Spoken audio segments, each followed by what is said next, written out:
I'll give a bit more context. Who am I? Why am I here? So I'm 22.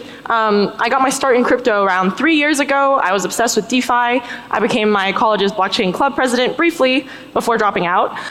That's when I started going to conferences. I went to ETH Denver. I met thousands of people, and that's where I first started my communities. I met a lot of young hackers. We started doing hacker houses, and that's how we started traveling together.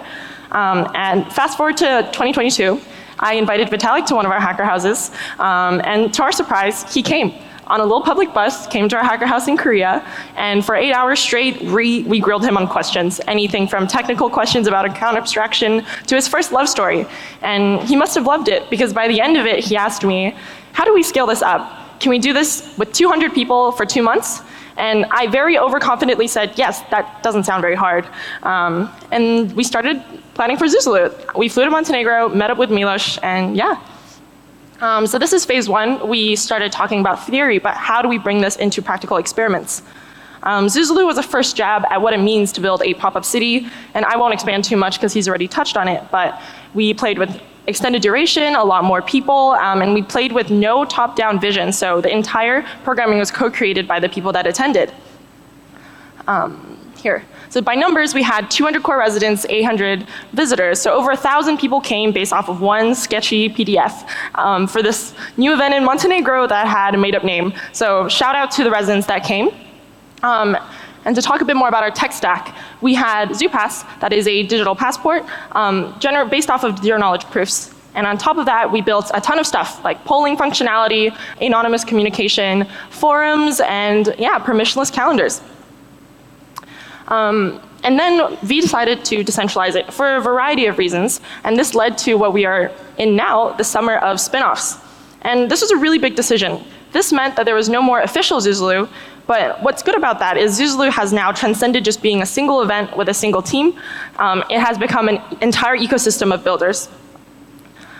So once again, funded by Vitalik, we put money through quadratic funding for events and for technologies, and this led to over 20 spin-off villages this year. So to pause a little and zoom out on like the state of everything, once again, very nascent stage for the pop-up city movement.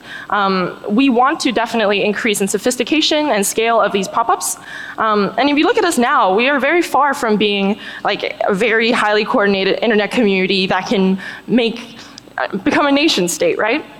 But we are trending in that direction. I think what Zuzalu has successfully done is become a format by which to iterate very quickly. So yeah, to shamelessly shill what I'm working on this year, I'm building ZuThailand. This is essentially a build-focused pop-up city. Yes, so we have over 300 residents coming, we are starting a fellowship, and we're really focusing in. Previously, all of our events were general purpose. But just like how you don't really need 200 general purpose rollups, you don't really need 200 general purpose pop-up cities. I can see a world where we become more of a modular stack. There's one pop-up that's really good at legal engineering, there's one pop-up that's really good at technology, and this is where we want to base ourselves. We want to start by becoming a builder community that is building infrastructure for crypto. So the key topics we're doing, core Ethereum, applied cryptography, and crypto applications, because we truly believe crypto infrastructure is what the network state will run on. And to eat our own dog food, we are bringing ZuThailand on chain. If we do not use our own technology, who will? So even though our tools are imperfect, we are going to be utilizing a crypto native stack, doing payments, identifications, social systems, all on chain. So an example is we're moving away from the Telegram dependency that we had at the first Zuzalu and using this decentralized encrypted version of a communication platform. And we also have a permissionless platform called Social Layer that we'll be using for all our calendars and maps. So these are all built in-house, grassroots. And a special highlight is our partnership with Wonderfruit.